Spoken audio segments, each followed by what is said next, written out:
Você sabia que nem tudo que Deus irá fazer será como você espera ou imagina? Fica comigo nesse vídeo que você vai ver exemplo de pessoas que pensaram que Deus havia falhado, mas o Senhor fez totalmente diferente.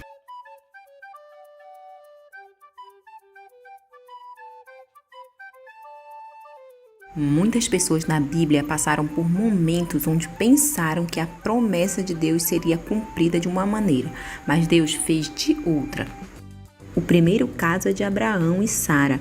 Em algum momento eles pensaram que a promessa de ter uma descendência numerosa poderia vir da serva de Sara, mas não.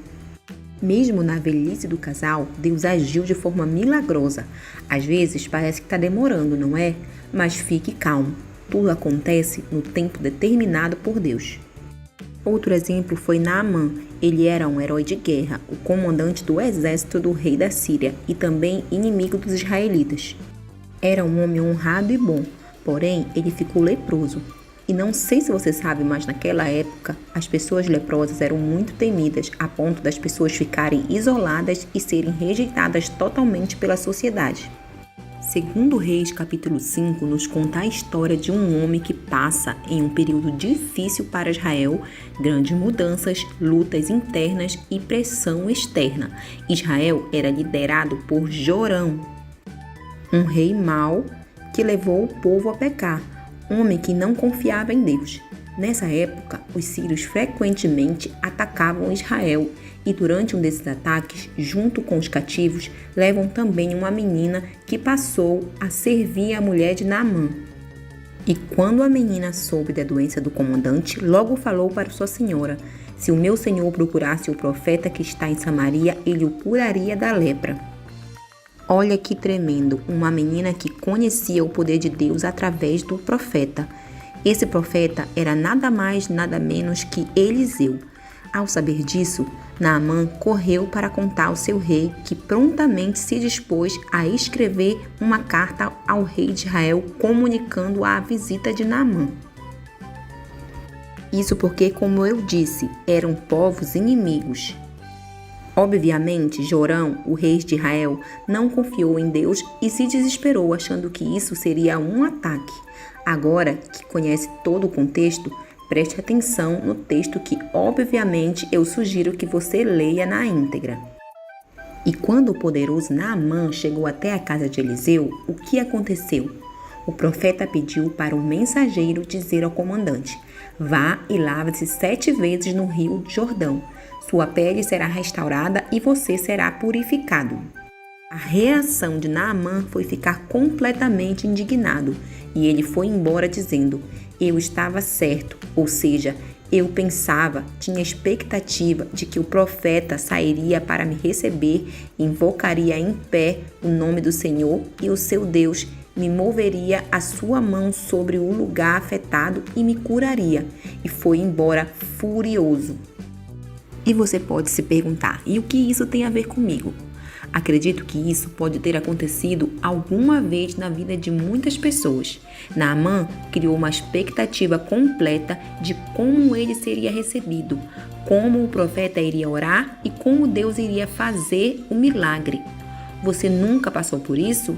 Nunca imaginou como Deus abriria uma porta de emprego em uma determinada empresa? Ou como Deus iria curar alguém através de sua oração, ou em qual posição você iria passar no vestibular ou concurso público. Talvez você criou expectativas de como Deus iria falar contigo em um determinado culto, usando um profeta específico. Quantas vezes ficamos indignados com Deus, pois Ele não fez aquilo que pensamos? Naamã pensou que seria do seu jeito e porque as coisas aconteceram de forma diferente, ele quase perdeu a sua cura. Naamã, por ser um homem importante, esperava a sua cura de forma gloriosa e não entrando em um rio barroso. Talvez a sua entrada no ministério de louvor não seja com aplausos, mas sim servindo, enrolando cabos, limpando instrumentos. Nós só precisamos obedecer a Deus. Naamã, mesmo contrariado, indignado, deu ouvidos ao seu servo e obedeceu. Sendo assim, ele foi curado. Lembre-se, não fique indignado ou furioso com Deus, pois nem sempre as coisas irão acontecer da sua maneira. e sim do jeito de Deus. Outro exemplo é das irmãs Marta e Maria. Confira lá no texto de João 11. Lázaro, amigo de Jesus e irmão dela, estava muito doente. Jesus estava distante, mas quando soube da notícia, esperou ainda 2 dias para ir ao encontro delas. Quando Jesus chegou, Lázaro já estava sepultado havia 4 dias.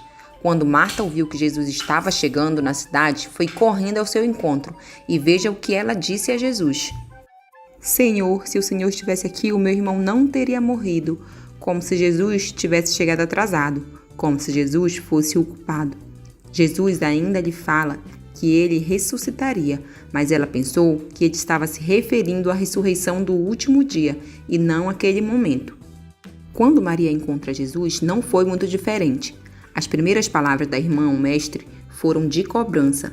Se o Senhor estivesse aqui, quantas vezes fazemos a mesma coisa? Senhor, meu filho, meu pai, mãe ou alguém querido faleceu. Se o Senhor estivesse aqui, isso não aconteceria.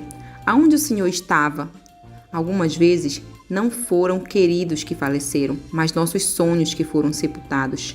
Projetos que já cheiram mal de tanto tempo enterrados. O ministério que não flui mais parece que apodreceu. O tempo passa e pensamos que Deus está atrasado. Cansamos de esperar e dizemos: Ah, Senhor, agora tudo morreu. Os dons, meu chamado, o emprego dos sonhos, a alegria de ter um filho.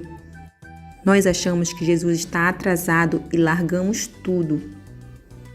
Se você não conhece essa história, saiba que Jesus ressuscitou Lázaro.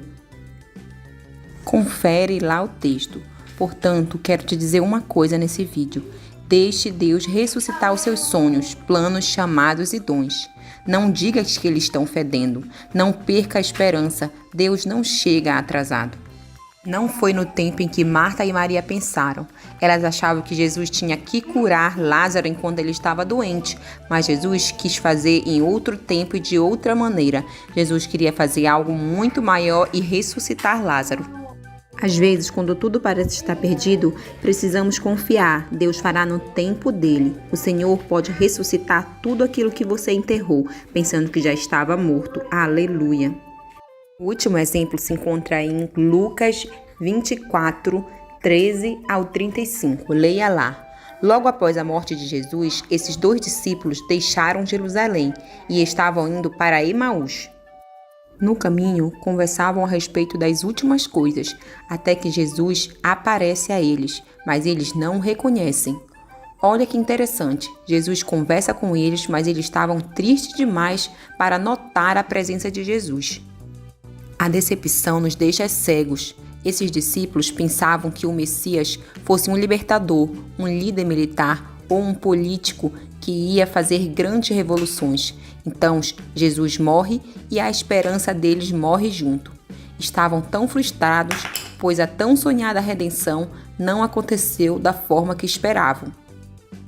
Eles disseram: esperávamos que ele iria trazer a redenção a Israel. Mais uma vez, expectativa frustrada por não acontecer de um jeito determinado. Muitas vezes estamos assim, caminhando tristes. Jesus se aproxima, mas não conseguimos reconhecer. Ele fala conosco, mas não conseguimos reconhecer a sua voz. Sabe por quê? Nossos olhos estão focados nas decepções, frustrações e nos problemas da vida. Chegamos até a perder a esperança, mas quero te dizer que Jesus está trabalhando por nós e que precisamos entender que nem tudo é no nosso tempo ou da maneira como esperamos. Não coloque Deus em uma caixa, deixe Ele fazer como quiser. Esses discípulos estavam indo no caminho oposto ao da promessa. Ei, não volte atrás quando você receber uma má notícia. Não desista quando algo não sair como esperado. Fique firme aonde o Senhor te colocou. Às vezes, o Senhor não nos dá o que pedimos por algumas razões. Nunca esqueça que nem sempre o mar vai se abrir para você. Às vezes, Deus pode te fazer andar sobre as águas. E outras vezes, o Senhor te carrega no colo. Ou ainda, Ele pode te ensinar a nadar e te dar o milagre da força e do fôlego. Assim você sairá muito mais forte e resistente da luta. Não deixe de compartilhar esse vídeo com mais alguém. Deus abençoe a sua vida e até a próxima!